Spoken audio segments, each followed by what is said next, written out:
Bertsolaritzaren barruan sortzaileak, pentsatzeko moduak, emozioak, komunikazioa guzti horrek osatzen du nire ustez euskaldunok daukagun hori munduari begiratzeko modu propio bat. Eta ETB, Euskal Telebista publikoa den heinean, horren partea ezinbestekoa zuen izatea. Eta horrela izen da azkenengo 25 urte hauetan.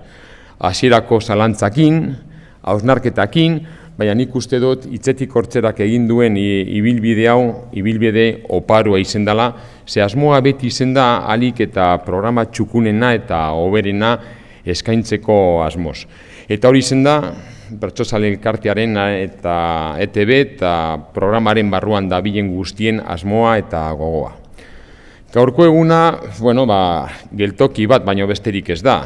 Trenak aurrera jarraitzen du eta printzipioz ETB-ren aldetik beste 25 urteko ibilbide egiteko asma daukagu.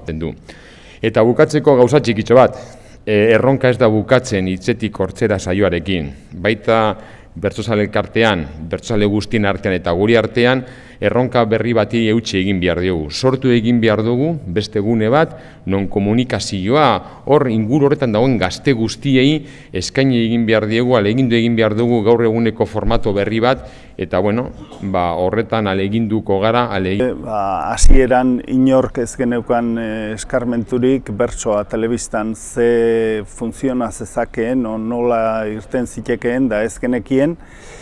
Eta, eztabaida dexente, gorabera dexente izan dugu bidean, baina dena izan da aberasgarri eta konpontzeko borondateari esker aurrera atera da eta 25 urte egin ditu.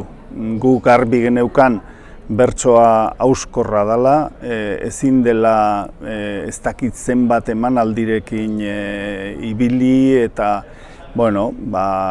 kontuz, zainduta eta iruditzen zaigu lan txukuna eginda, elkarlan bikaina eginda, EITB eta Bertsozale Elkartearen artean 25 urteko ibilbidea guretzat 25 urte hauetatik azkeneko 5 urteetan aldaketa handiak sartu dira komunikazioaren munduan, 5 urte edo gehiagotan, baina hasierako 15 urteetan jo dezagun oinarria eta zutabea izan dela programa hau, EITB-ko programa hau edapenerako, bertsolaritzaren edapenerako.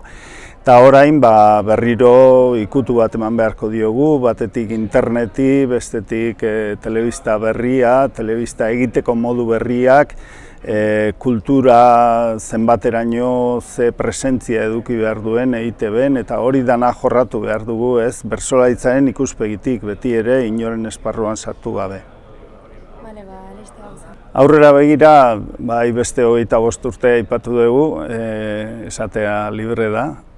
Aurrera begira ikusten dugu gauza askori arreta jarri behar zaiola, txapelketa formatoak eta txapelketa dan oinarria edo zertan oinarritu behar dugun batetik, bestetik gaia emateko moduak, genero ikuspegia, hor ere berritu gauzak bere lekuan jarri, zeregina badago, eta gero telebistaren formatoa eta gizartea aldatzen doa, gazteak, etorkizuneko bertsolari berriak, rapa hor dago, beste hainbat gauza daude, hemen Eduk aipatzen zuen bakarrizketak eta beste hainbat gauza.